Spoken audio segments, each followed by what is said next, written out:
అప్పుల బాధలు వెంటాడుతున్నాయా? అయితే 6 జేవిఆర్ వారి జాతిరత్నాలు ధరించండి. హైదరాబాదులో కాల్పుల కనికరం, తెర మీదకి గన్ కల్చర్. హైదరాబాద్ బారాపూర్లో మీర్పేట్ ప్రయాణం చేస్తున్న వ్యక్తిని వెంబడించి, బైక్ మీద ప్రయాణం చేస్తున్న వ్యక్తిని కారుతో వెంబడించి, కారుతో బైక్ను గుద్ది ఆ కింద పడగానే రాళ్లతో కొట్టి, కొట్టిన తర్వాత మొహం అంతా చిత్తడి చేసిన తర్వాత అతన్ని గన్తో కాల్చి చంపిన దారుణమైన సంఘటన వెలుగులోకి వచ్చింది. ఇది ఇప్పుడు ఆల్రెడీ రాచకొండ సిపి దీన్ని పర్యవేక్షిస్తూ ఉన్నారు, కేసు నమోదు చేశారు. మృతుడు రియాజ్గా తెలుస్తూ ఉంది. అతని మీద ఆల్రెడీ రౌడీ షీట్ ఉన్నట్టు కూడా తెలుస్తోంది. పాత కక్షల నేపథ్యంలోనే ఈ హత్య జరిగి ఉంటుందనే ఒక అనుమానం వ్యక్తమవుతూ ఉంది.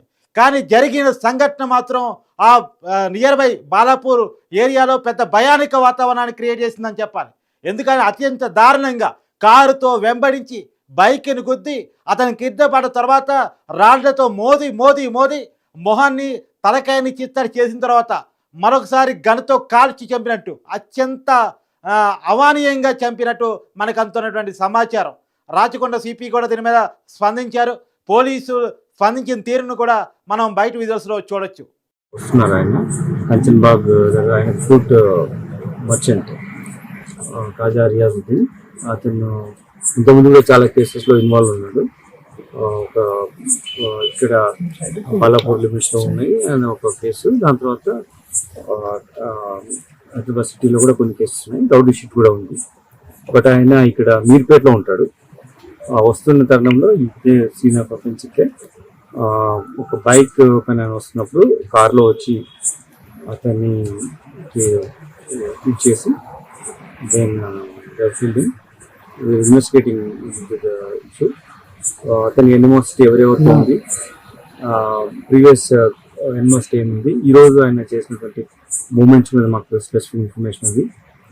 అతను యాక్టివిటీస్ ఎవరెవరితో ఇన్వాల్వ్ అయినాడో కూడా వెరిఫై చేస్తున్నాం.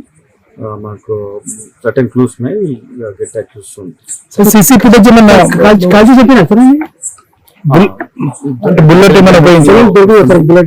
మెడికల్ ఎగ్జామినేషన్ ఉంది, మేము once it comes up will tell. హైదరాబాద్లో జరిగిన ఈ సంఘటన, హైదరాబాద్లో గన్నులు మళ్ళా జనాల చేతులకు ఎక్కడి నుంచి వస్తున్నాయి, గన్ను ఎక్కడిది, చంపిన వాళ్ళు ఎవరు, ఎందుకు చంపారు అనేటువంటి ప్రశ్నని ఉద్భవిస్తూ ఉన్నాయి. ఈ మధ్యకాలంలో అక్కడక్కడ జరుగుతున్నటువంటి చెదురుముదురు సంఘటన అయినప్పటికీ కూడా గన్నుల్ని విచ్చలవిడిగా పబ్లిక్ చంపడానికి ఉపయోగిస్తూ ఉన్నారా, ఈ గన్నులు ఎక్కడి నుంచి వస్తున్నాయి, ఈ గన్ కల్చర్ ఏంటి అనేటువంటిది ఒక ప్రశ్న కూడా సామాన్య వ్యక్తమవుతూ ఉన్నాయి. కాబట్టి ఈ జరిగిన సంఘటన ఏదైతే ఉందో బాలాపూర్ మీరుపేట ఏరియాలో ఒక భయానక వాతావరణాన్ని క్రియేట్ చేసింది. ఆఫీసు ముగించుకొని ఇంటికి వెళుతున్న అతన్ని వెంబడించి చంపిన తీరు అక్కడ చూసిన వాళ్ళని ఒక భయానక వాతావరణంలోకి నెట్టింది. సో ఇప్పటికే కేసు జరిగిన ప్లేస్, అంటే హత్య జరిగిన ప్లేస్లోకి పోలీసులు వెళ్ళి రివ్యూ చేస్తూ ఉన్నారు. ఇది ఎలా జరిగింది, ఎవరు చేసి ఉంటారు అనేది రివ్యూ చేస్తూ ఉన్నారు.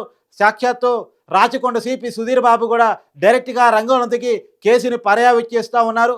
కానీ జరిగిన సంఘటన అయితే అక్కడ ప్రజల్ని మర్చిపోలేని స్థితిలోకి నెట్టేసిందని చెప్పాలి. ఒక దారుణమైన హత్య, నడి రోడ్డు మీద జరిగిన హత్యగా దీన్ని చెప్పాలి. విజయవాడ సిపి సుధీర్ బాబు స్వయంగా రంగంలో దిగి కేసుని పర్యవేక్షిస్తున్నారు. కానీ ఏది ఏమైనా జరిగిన సంఘటన అయితే ఒక హృదయదారకమైన సంఘటన అని చెప్పాలి. చనిపోయింది రౌడీ సీట్లా ఇంకొకరు అనేది పక్కన పెట్టితే అత్యంత పాశవికంగా హత్య జరిగినట్టు తెలుస్తూ ఉంది.